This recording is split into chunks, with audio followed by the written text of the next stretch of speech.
E nós tivemos uma cerimônia de lançamento do projeto Beco Limpo no Instituto Arte no DIC em Santos, uma iniciativa em comemoração aos 20 anos da ONG. O projeto, que é voltado para a temática do meio ambiente, capacita jovens em busca de soluções para o lixo jogado no mar, uma iniciativa muito bacana, cujos detalhes você vai conhecer agora com o jornalista Marcelino Silva. Vamos até lá.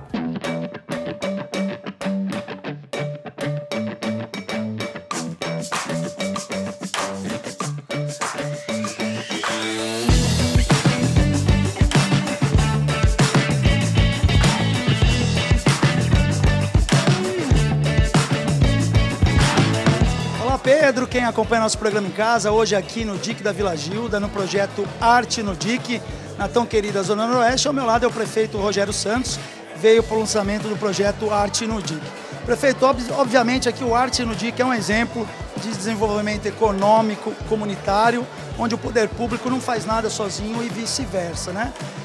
A Vila Gilda tem essa dívida social e humanitária histórica, não é possível sanar num único governo, né? Iniciativas como essa do Arte no DIC e dos prefeitos que o antecederam, agora a sua gestão, fazem parte de um contexto amplo de recuperação ambiental, social, financeira e do meio ambiente como um todo, né, prefeito? Exatamente, a gente vem investindo aí, o último governo do prefeito Paulo Alexandre Barbosa fez as obras de drenagem, fez uma nova entrada através da nova ponte que temos aqui do São Manuel, ligando aqui a região da Zona Noroeste, enfim, e um grande trabalho, bom prato, e agora a gente também fazendo aqui a primeira policlínica do DIC da Vila Gilda. Mas mais que isso, é essa parceria com o DIC da Vila Gilda, são trabalhos que a gente tem de formação cultural, não só a música, a dança, mas a cultura do dia a dia.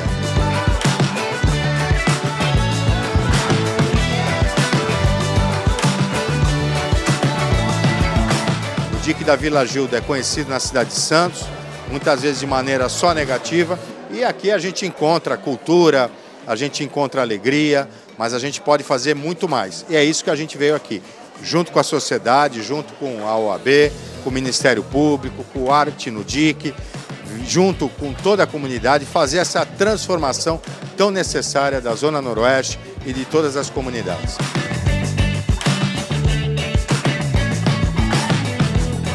Interessante também, prefeito, é poder saber que aquele que seria o possível agressor vai se transformar no moderador, no recuperador do lixo no mar, né? Isso é o mais legal, por meio dessa primeira turma, com 20 a 25 alunos. O prefeito falava, né? Se você vê alguém agredindo lá o meio ambiente, estragando o cabideiro, vai lá, conscientize que isso não é possível e que aquilo é para o bem dele. Então o mais legal é que essas crianças, esses jovens, terão remuneração, terão uma formação para usar lá na frente em suas carreiras, e estarão fazendo um papel de multiplicação junto à comunidade. Esses jovens vão receber aulas de marcenaria com madeira reaproveitada, aula de compostagem com lixo orgânico e aula de cocriação, de desenvolvimento das suas capacidades cognitivas, intelectuais, conhecimento, mas tudo isso se junta numa coisa só, formação de lideranças. O jovem tem esse poder de liderança, cabe a nós, um pouco mais velhos, passarmos as nossas experiências e darmos oportunidade de qualificação.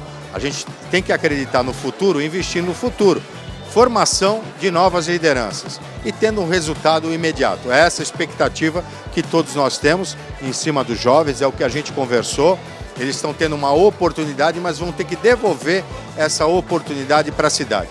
Receberão formação, receberão bolsa para estudar, mas, em troca, farei um trabalho de conscientização, de recuperação ambiental e, principalmente, de convencimento com a comunidade da importância das boas regras.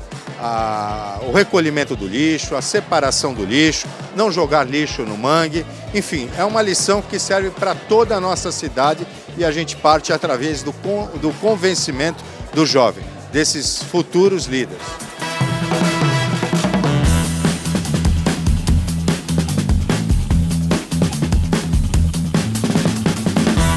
Ao meu lado, José Virgílio, que está aí à frente do projeto Arte no DIC há mais de 2 décadas, um pouquinho aí nessa luta aqui na região da Vila Gilda, na Zona Noroeste, e hoje aqui no lançamento do projeto tão importante para a nossa comunidade local. Antes de falar do projeto, do lançamento, é importante falar do contexto histórico também, né? A influência da Bahia nesse projeto, a influência de artistas de renome e todo aquele aporte de moral, de incentivo, não somente dos patrocínios financeiros, que fizeram com que o Arte no DIC chegasse hoje ao atual estágio, né? Exato. O mais importante são políticas públicas. Infelizmente hoje, no país, principalmente na questão cultural, que é o segmento que eu, desde que eu me entendo como gente que eu trabalho, que eu me formei profissionalmente lá na Bahia, no serviço público, isso no final dos anos 70, que eu entrei como estagiário de um órgão que foi criado na época para restaurar e ressocializar o Pelourinho, chamado Instituto do Patrimônio Cultural da Bahia. E daí, na minha caminhada, né, em um determinado momento, eu resolvi seguir outro rumo, a área de produção musical, e trabalhei durante muitos anos com o Olodum, que foi a minha chegada em São Paulo.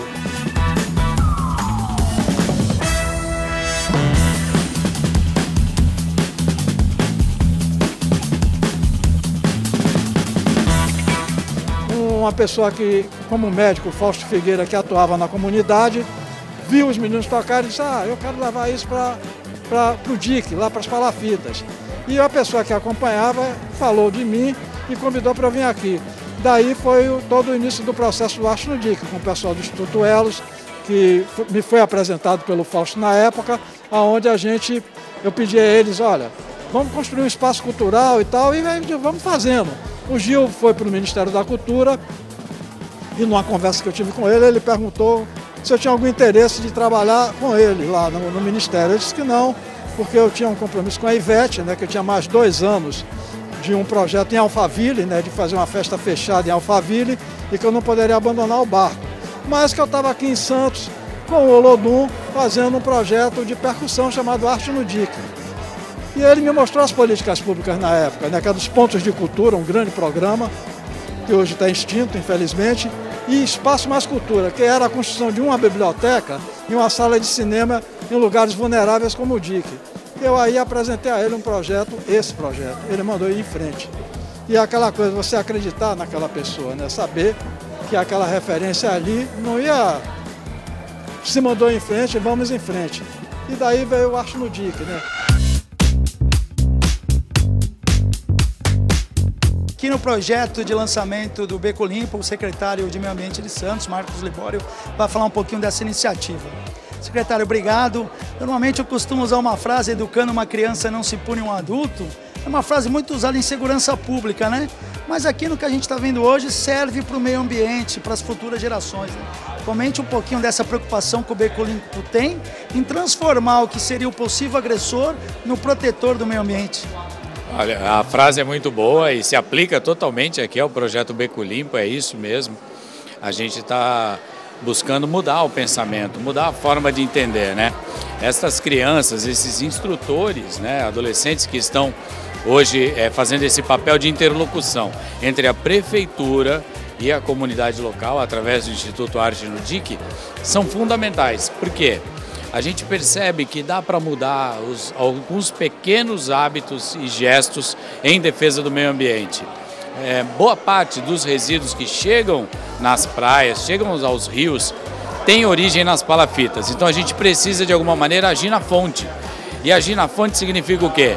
Trabalhar junto com as crianças, para que eles possam ser os nossos melhores fiscais, né? E instruir, orientar, e que a própria prefeitura também possa investir em infraestrutura, ou seja, nós estamos colocando também, através do projeto Beco Limpo, infraestrutura de coleta de resíduos aqui na comunidade.